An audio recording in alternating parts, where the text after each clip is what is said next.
The silent language test. How I exposed my daughter's gold-digging boyfriend. My daughter, Emma, started dating this guy, Kyle, last year. On paper, he was perfect. Always super polite, brought flowers every time he visited, and called me sir nonstop. But something about it felt rehearsed. See, I was born in Brazil but moved to the US when I was 10. I have zero accent now, but I never lost my Portuguese. When I heard Kyle was taking Spanish in college, I got a crazy idea. The next time he came over, I pretended I barely spoke a word of English. I just smiled, nodded, and spoke Portuguese, while Emma translated for me. I even told him I'd had a medical episode that affected my language center. For the first few weeks, Kyle was a saint. He was patient, respectful, and even used a translation app. But by month 2, the cracks started showing. When Emma would leave the room, he'd mutter under his breath, "This food is disgusting," or "How long is this dinner gonna take?" He even mocked my fake accent to himself.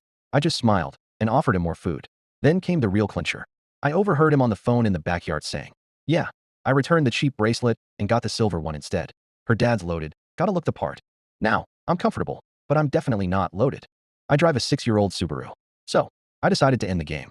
I left fake bank statements on the counter showing massive debt and a negative balance. 3 days later, Kyle told Emma he needed space to find himself. 2 weeks passed. I removed the fake statements. Suddenly, Kyle texts Emma saying he worked through his issues and wanted to try again. We invited him over for dinner. He brought the usual flowers, called me sir again. I served his favorite meal, the one he'd called disgusting behind my back. Halfway through the meal, Emma started speaking to me in perfect English. I responded right back, clear as a bell. Kyle froze. His fork was halfway to his mouth. You speak English?" he stammered. I looked him dead in the eye and said, "I've spoken English for 35 years. Almost as long as I've been able to spot guys who date my daughter for her money."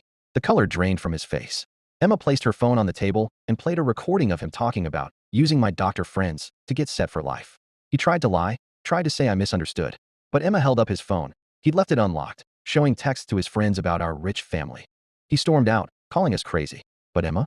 She was grateful. 6 months of hurt is way better than years of lies. Now, she's dating a guy from nursing school. He brings homemade cookies instead of store-bought flowers. And he talks to me the exact same way, whether Emma's in the room or not.